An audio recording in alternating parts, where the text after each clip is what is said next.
안녕하세요. 네, 특송이 참 은혜롭습니다.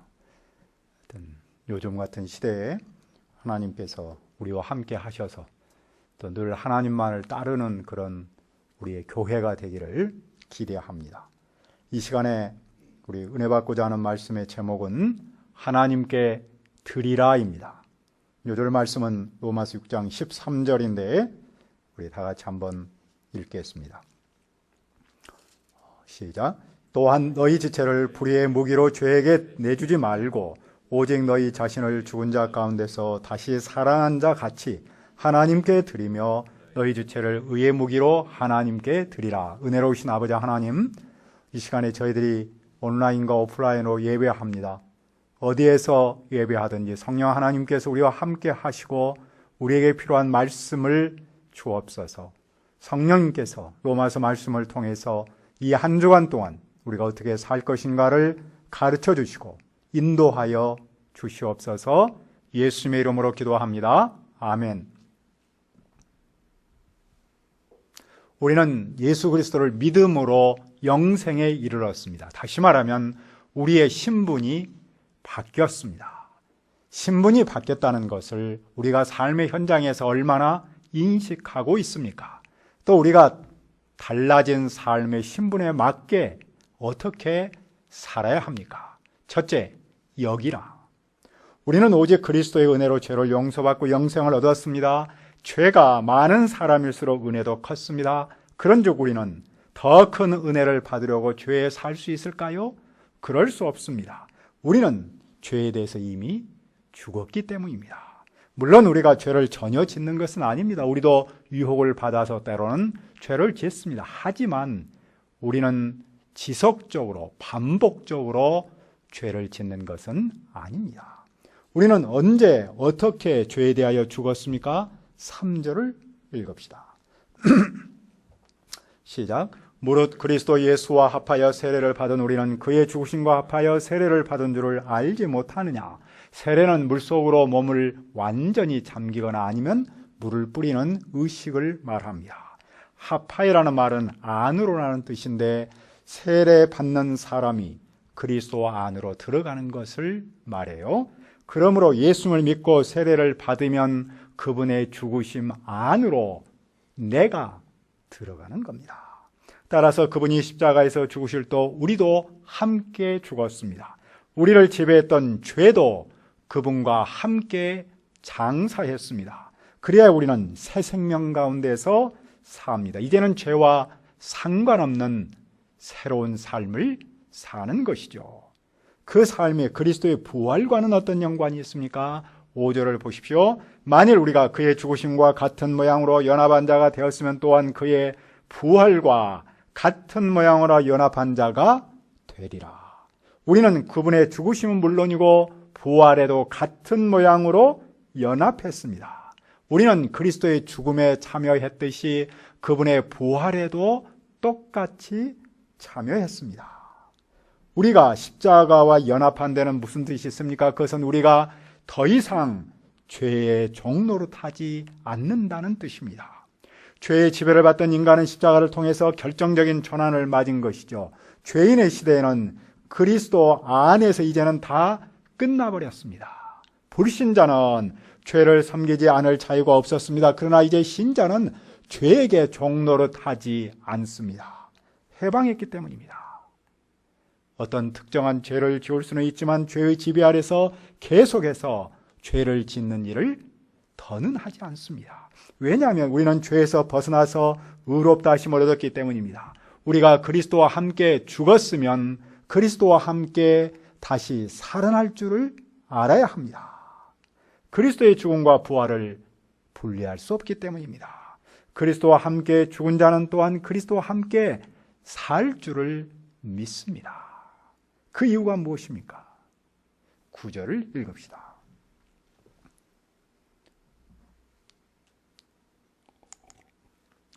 시작.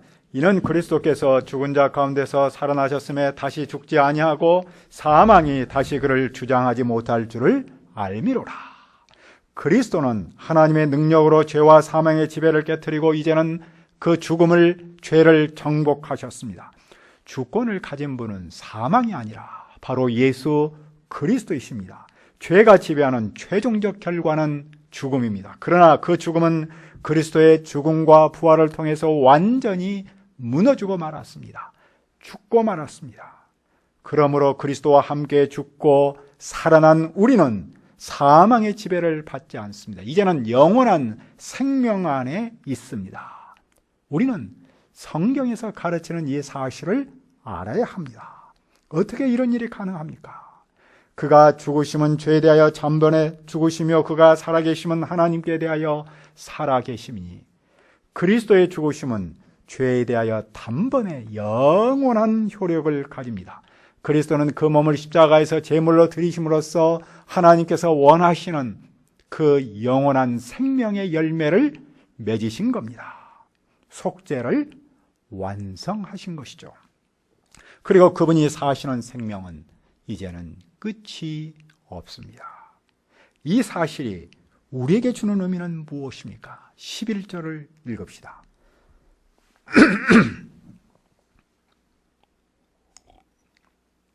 시작. 이와 같이 너희도 너희 자신을 죄에 대하여는 죽은 자요 그리스도 예수 안에서 하나님께 대하여는 살아있는 자로 여길지어다. 예수님의 새 생명은 그분께만 관련된 개인적인 일이 아닙니다. 예수님께서 하신 그 십자가와 살아나심의 사건은 이제 그를 믿는 모든 사람에게 다 해당합니다.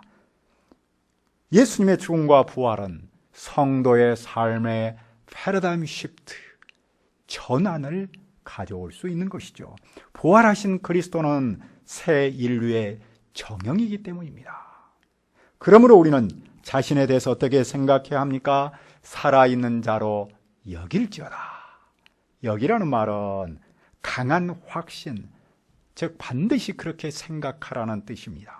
죄에 대해서 죽지 않았는데도 죽은 것처럼 여기라는 그런 소극적인 말이 아닙니다. 죄에 대한 성도의 죽음은 상징적인 사건이 아닙니다. 하나님 안에서 실제로 일어났고 확정한 사건입니다. 따라서 우리는 죄에 대하여는 죽은 사람이고 하나님에 대하여는 살아있는 사람으로 반드시 확실하게 그렇게 여겨야 합니다. 감정이나 가설로 생각하는 것이 아닙니다. 삶의 현장에서 인격적으로 받아들인 겁니다. 자기 정체성으로 인식하고 그렇게 살라는 말입니다. 어떤 사람은 요즘 한국 교회를 보면서 기독교 혐오의 시대라고 불렀습니다. 일부 언론은 기독교인은 비과학적인 음모론을 퍼뜨리는 수구 세력으로 여깁니다. 나름으로 최선을 다한 대부분 교회는 그 억울함을 호소할 길도 없다고 말하더군요.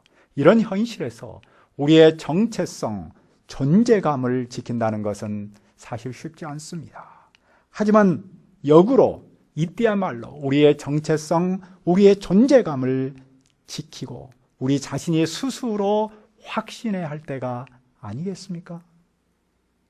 죄에 대하여 우리는 죽은 자다. 그러나 하나님 안에서 살아있는 자로 여길지어다. 신분에 대한 확신은 삶으로 이어집니다. 그러면 우리는 어떻게 살아야 합니까? 둘째, 드리라. 12절을 봅시다.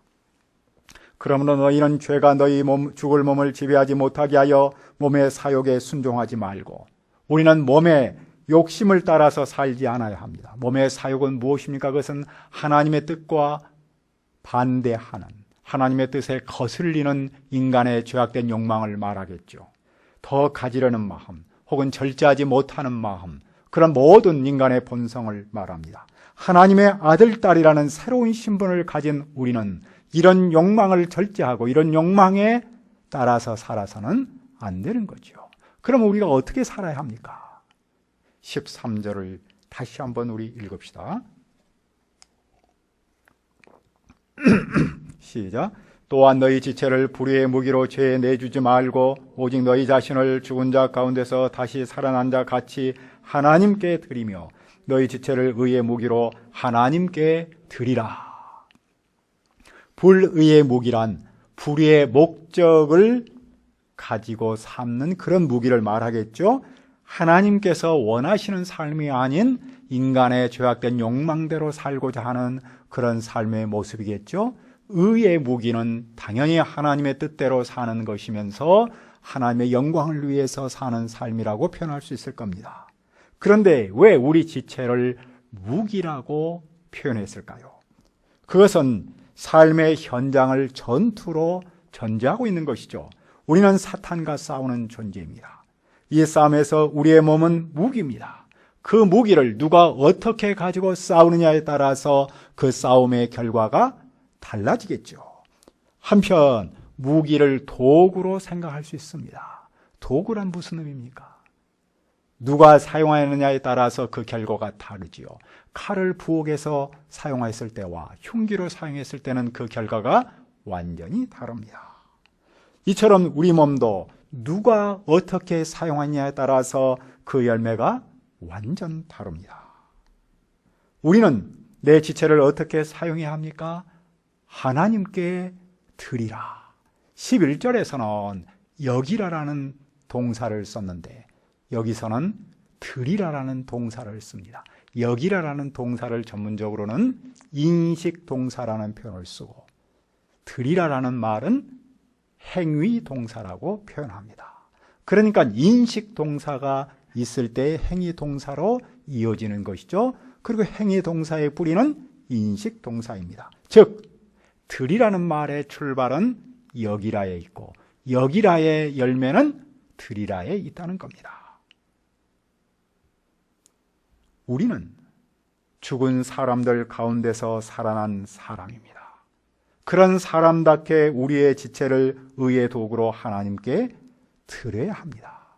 그러니까 성도의 신분, 성도의 존재, 그것은 성도의 삶으로 이어진다는 것이죠. 성도의 존재와 삶을 분리할 수 없습니다. 누군가가 죄를 습관적으로 지으면 그는 하나님 앞에서 죽어있는 사람이겠죠. 반면 하나님의 뜻에 순종하는 사람은 생명을 지닌 하나님의 아들, 딸입니다. 내적인 생명은 외적인 순종으로 나타나게 되어 있기 때문입니다. 이 사실을 오늘 우리에게 어떻게 적용할 수 있겠습니까? 오늘 우리는 인식론적으로, 존재론적으로 죄의 지배에서 벗어나서 하나님 안에서 사는 새로운 존재, 그것을 피조물이라고도 말하죠. 하지만 우리는 삶의 현장에서 죄를 주인으로 섬길 것인가 아니면 하나님을 주인으로 섬길 것인가, 즉 우리의 지체를 불의의 무기로 드릴 것인가 의의 무기로 드릴 것인가 라는 갈림길에 자주 섭니다. 그런데 영적 전투에서 중립지대는 없습니다. 하나님께 속하든지 아니면 죄에 속해야 하는 것이죠. 내 삶을 죄에 주든지 아니면 하나님께 드리든지 둘 중에 하나를 결단해야 하는 것이죠. 그것에 따라서 우리 존재는 물론이고 우리 교회의 존재 자체가 달라지죠. 열매가 달라지지 않습니까? 교회의 생명력, 영향력은 어디에서 옵니까? 낮아짐, 비움, 다시 말하면 그것을 우리는 헌신 또는 드림이라고 표현하죠. 예수님께서 세상에 오셔서 가장 중요하게 하셨던 일 중에 하나는 바로 이 낮아짐과 비움, 즉 하나님께 당신을 제물로 드린 데 있지 않습니까? 과거 우리의 교회가 세상으로부터 인정받고 세상에 영향력을 끼칠 수 있었던 핵심 중 하나도 바로 이 드림에 있었습니다. 오늘 교회가 어려움에 부닥친 이유 중 하나를 들라면 바로 드림이 부족한 데 있지 않겠습니까? 따라서 드림은 나를 살리는 길이고 교회를 살리는 길이고 이 시대를 살리는 길이죠. 그 드림, 하나님께 드리라는 말은 구체적으로 무엇입니까? 내 삶의 우선순위를 하나님께 두는 것이 아닐까요? 그 첫째는 내 마음을 첫 자리를 하나님께 두는 것일 것이고 내 마음의 첫 자리를 언제나 하나님께 두는 것, 그것을 우리는 또한 삶의 예배라고 표현하기도 하지요. 그 삶의 예배는 나의 마음에서부터 시작해서 나의 물질과 시간, 나의 모든 것을 하나님께 첫자리로 내어드리는 것을 삶의 예배라고 부르지 않습니까? 오늘 코로나 상황에서 우리가 겉만 보면 주님께 드릴 만한 일이 없는 것처럼 보입니다. 하지만 우리가 개인 신앙을 견고히 하며 때를 기다릴 수 있습니다.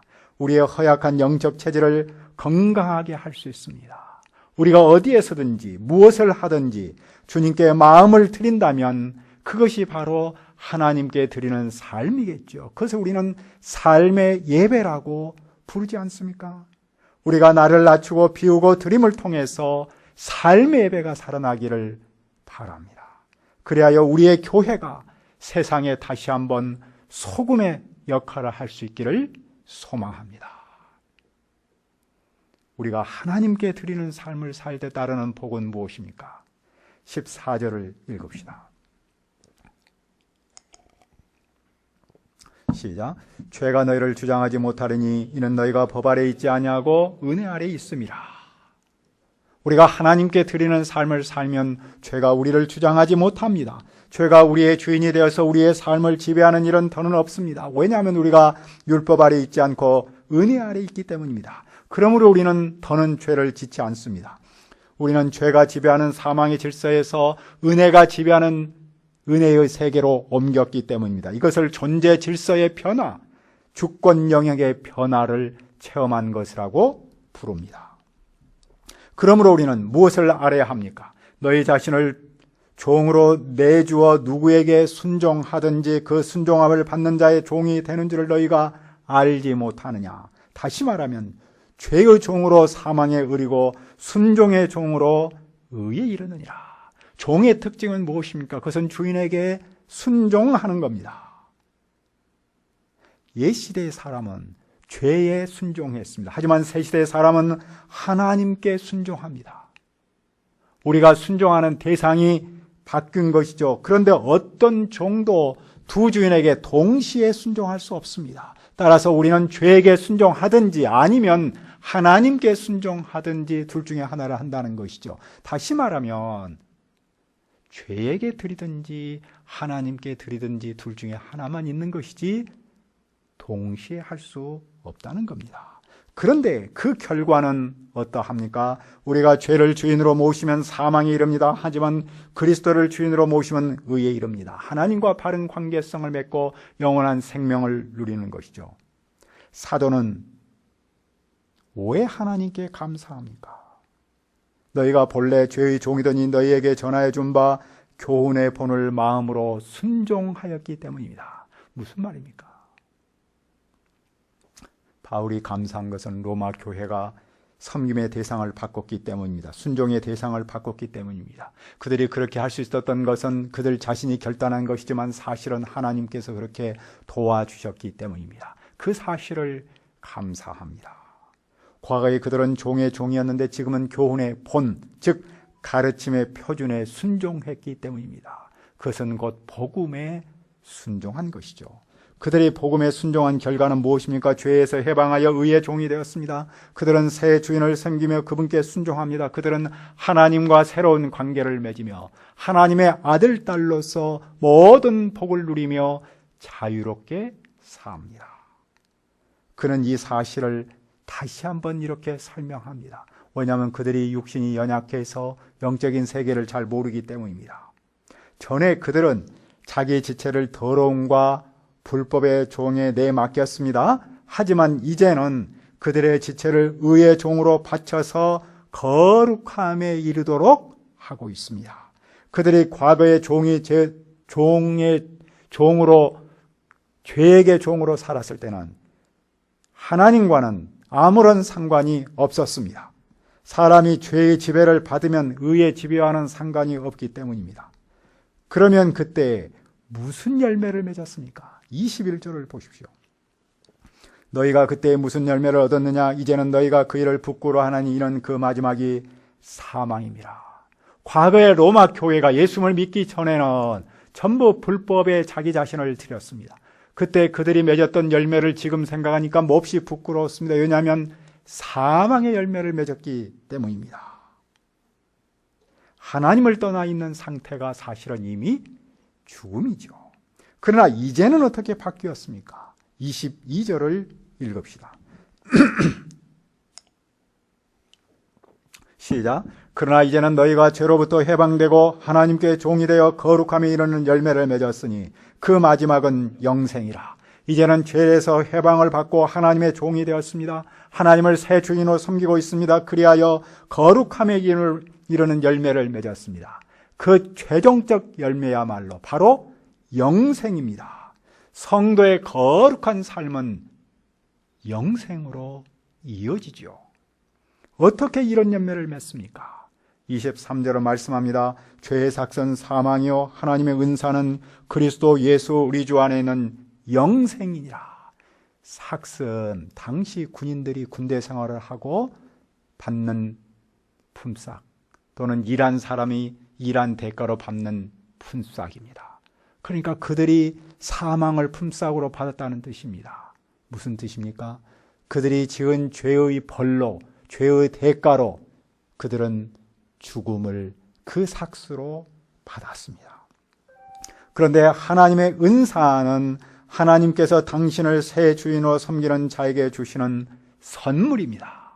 보통 우리가 선물을 주고받을 때는 그 사람에게 뭔가 도움을 받거나 뭔가 줄 수 있는 그런 깊은 관계성일 때 주는 것이죠. 그런데 하나님께서 우리에게 영생을 선물로 주셨는데 그것은 일방적으로 값없이 선물을 주셨죠. 그래서 그 선물의 가치는 더 귀한 것이죠. 그 선물이 무엇입니까? 바로 영생입니다. 죽음은 죄에 대한 대가입니다. 즉 자기의 삶에 대한 벌이라 그랬죠. 그러나 영원한 생명은 우리가 하나님께 내 지체를 드린 것에 대한 대가로 받은 것이 아닙니다. 우리는 하나님께로부터 의롭다고 인정을 받았습니다.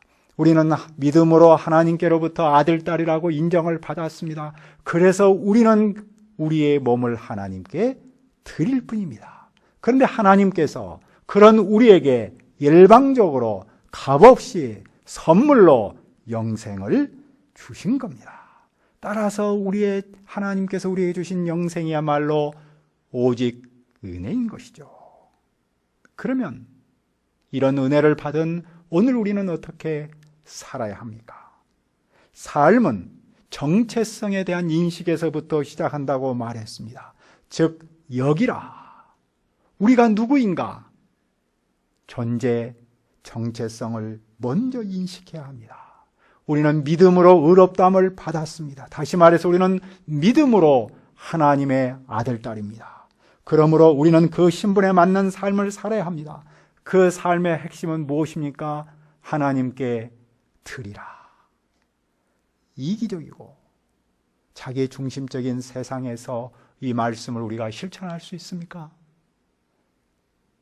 드리라. 이 말씀의 역설의 진리를 깨닫는 사람은 하나님께 드릴 수 있습니다. 사람이 하나님께 드리지 않고 다른 것에 드리는 것은 자기를 잃어버리지 않고자 함입니다. 반대로 말하면 하나님께 자기를 드리는 것은 내 모든 것을 다 잃어버린 것이라고 오해하기 때문입니다. 그런데 하나님 외에 다른 것에 드리는 것은 곧 그것은 죄에 드리는 겁니다. 죄에 드리면 그 대가는 죽음입니다. 하지만 하나님께 드리면 그것은 영원한 생명의 열매를 맺습니다. 그러므로 우리의 마음과 시간 그리고 우리의 물질, 내 삶의 예배를 하나님께 드려야 하지 않겠습니까? 은혜로우신 아버지 하나님, 우리를 죄에서 구원하시고 의롭다 하셔서 하나님의 아들, 딸로 삼아주신 줄 믿습니다. 우리가 오늘 우리의 신분을 정체성에 대한 분명한 확신을 갖고 살게 도와주시옵소서. 그래서 우리의 몸을, 우리의 삶을 하나님께 드리게 도와주시옵소서. 우리의 마음을 또 우리의 시간과 물질을 하나님께 드림으로 삶의 예배를 드림으로 우리가 살고 우리의 가정이 살고 교회가 살아서 이 세대에 소금의 역할을 할 수 있도록 도와주시옵소서. 예수님의 이름으로 기도합니다. 아멘.